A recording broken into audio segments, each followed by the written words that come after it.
Bonjour, je suis Blaise Pascal, je suis mathématicien et physicien. J'ai beaucoup travaillé avec les probabilités. Je suis là aujourd'hui pour vous parler des arbres de probabilité. Un arbre de probabilité permet de décrire une expérience aléatoire et de calculer des probabilités. Un arbre de probabilité contient une origine, appelée aussi racine, et des branches qui mènent à des nœuds.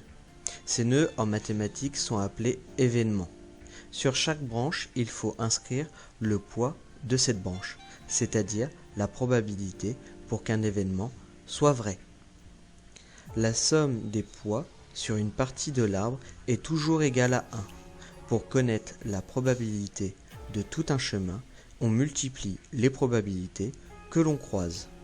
Mais pour que cela soit plus clair, nous allons voir ça sur un exemple. Nous allons faire l'arbre de probabilité pour le lancer de 3 pièces. Pour chaque lancer, nous avons 2 possibilités ou issues, qui sont donc pile ou face.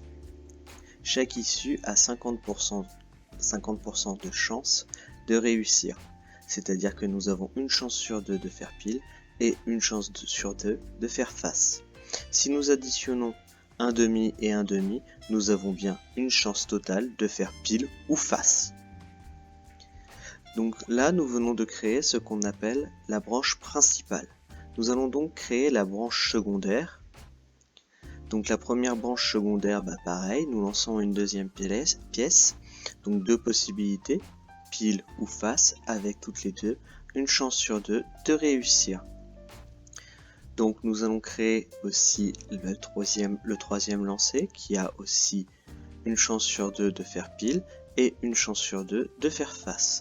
Maintenant que vous avez bien compris comment créer la branche principale et les 2 branches secondaires, il ne reste plus qu'à refaire ça pour chacun des nœuds, c'est-à-dire pour le pile, le face, le pile et le face.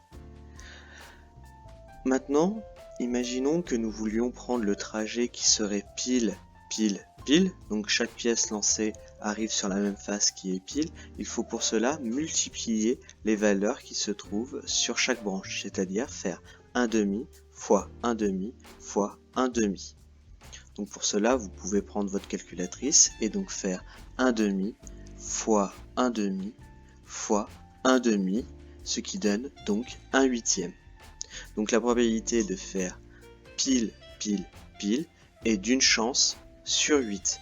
Et si vous regardez bien, nous avons 1, 2, 3, 4, 5, 6, 7, 8. Nous avons donc bien 8 issues, donc 8 trajets possibles, et nous venons de prendre un trajet parmi les 8 possibles.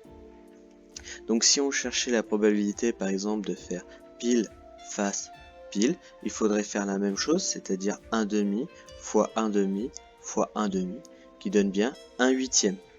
Donc on a une chance sur 8 de faire chacun des trajets. Donc pour gagner le jeu, il faut que les 3 pièces tombent sur la même face, c'est-à-dire soit faire pile, pile, pile, ou face, face, face. Donc comme chaque trajet a une chance sur 8 d'aboutir, nous avons donc 2 chances sur 8 de gagner. Donc si nous avons 2 chances sur 8 de gagner, ça veut dire que le trajet pile, pile, face est perdant. Le trajet pile, face, pile est perdant aussi. Donc c'est-à-dire que tous les trajets qui se trouvent ici au milieu sont perdants. Donc nous avons 6 chances sur 8 de perdre. Donc cela veut bien dire que notre jeu n'est pas équilibré et que nous avons donc plus de chances de perdre que de gagner. Maintenant, vous savez faire un arbre de probabilité, donc je vous laisse vous entraîner sur l'exercice. Page 6 de votre cahier numérique. Je vous dis bon courage.